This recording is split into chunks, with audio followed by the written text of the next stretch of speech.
There is one art medium that I've obsessed over since childhood.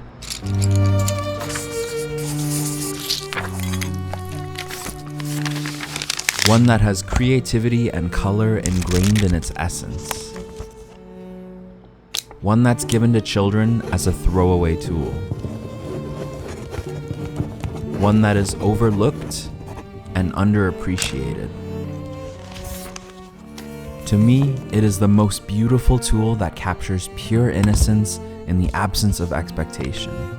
And what is art if we can't fuel it with a piece of our inner child? They are the underdog of art supplies. They are the tools no one expects greatness from. They are, of course, crayons.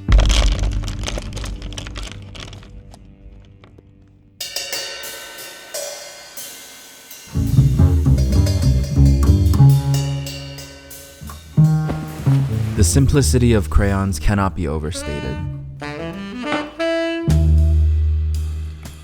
While sculpting or calligraphy has always felt daunting, these simple wax sticks remain so approachable. There is no pressure to make beautiful work with crayons. So much of my nostalgia is marked with their iconography. My back-to-school shopping, my favorite children's show, my time waiting for food at a restaurant. Using them in my adult life has become a ritual of rejecting the herd. Who wants to take notes with a pen? They write too fast and make me look sloppy. Crayons slow you down, add color and texture to your page. They turn a simple grocery list into a charming doodle. They add personality. Even if my handwriting looks sloppy with them, somehow it feels like it's supposed to look that way. And if I mess up or need to scrap an idea, I can just eat the evidence.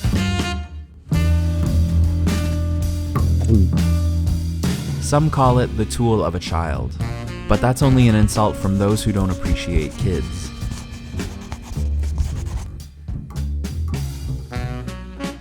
Picasso said it took him 4 years to paint like Raphael, but a lifetime to paint like a child.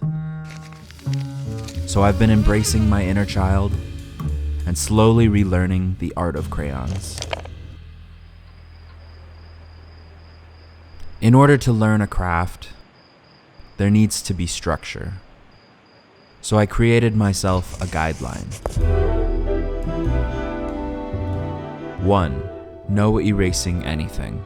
Mistakes must be viewed as learning opportunities, happy accidents. 2. Experimentation before replication. You'll never find the boundaries of a medium if you don't explore them. Create on your own before pulling from reference. 3. Learn like it's your job. Watch, listen, read, then apply your discoveries to your work. 4. Measure your progress. There must be a way to view your growth, whether it's by your skills or your confidence. Demonstrate your mastery. 5. Crayola only, the cheap stuff. A beginner should never splurge on expensive gear before learning firsthand what made it so expensive. 6.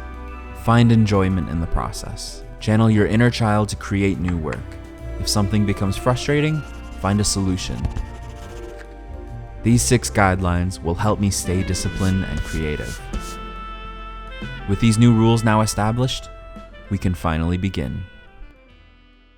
I spent weeks learning to draw, learning to love the imperfections of crayons, learning to create what I saw in my head.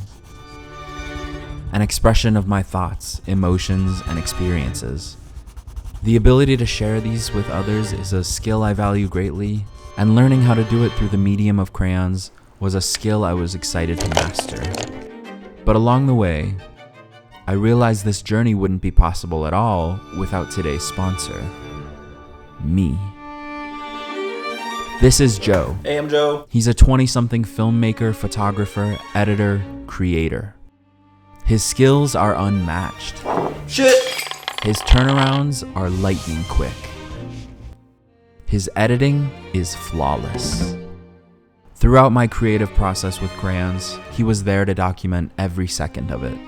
He makes everything from cinematic documentaries to viral social videos, so I knew he would be perfect. He can shoot weddings, sports, films, and a lot of plastic surgeries. Need photography? He's got so many lenses, he doesn't know what to do with them. Need a special event documented? Embarking on an artistic journey over colored wax? If you're looking for a one-man creative agency, stop looking, because he's already found you. Hire Joe Eichly today for all your creative digital media needs. Thank you for sponsoring today's video. I assumed learning the art of crayons would be an easy task to master. But I soon discovered that the struggle with using crayons is that they aren't ideal in any sense. They smudge, they wear, they melt, they break. My God, do they break. Crayons aren't precise, they aren't permanent, they aren't reliable, which is why we leave them behind as we get older. Trade them for more adult tools, carry something that's more respected. But despite becoming so familiar with their faults, something kept drawing me to them. Maybe I don't want precise, permanent, or reliable. Maybe I want fun, colorful, whimsical. These are the characteristics that I aspire to be, something many of us lose with age. Accepting these flaws in crayons was what finally allowed me to create like a child again.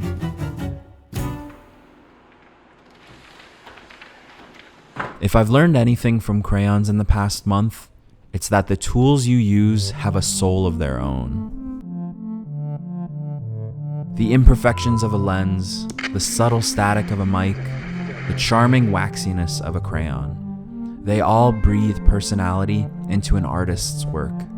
Crayons aren't for kids. They're for anyone brave enough to leave the rules behind. They carry a unique style to them and encourage us to slow down and embrace play. Perfection in art is never the goal. Self-expression is. This medium speaks to me and gives me joy in making. After spending so much time with them, I've begun to see my own self in crayons. Colorful and unique on their own, but desperate to shine alongside others. While they may seem strong and sturdy in some parts, they can still be broken by the wear of life.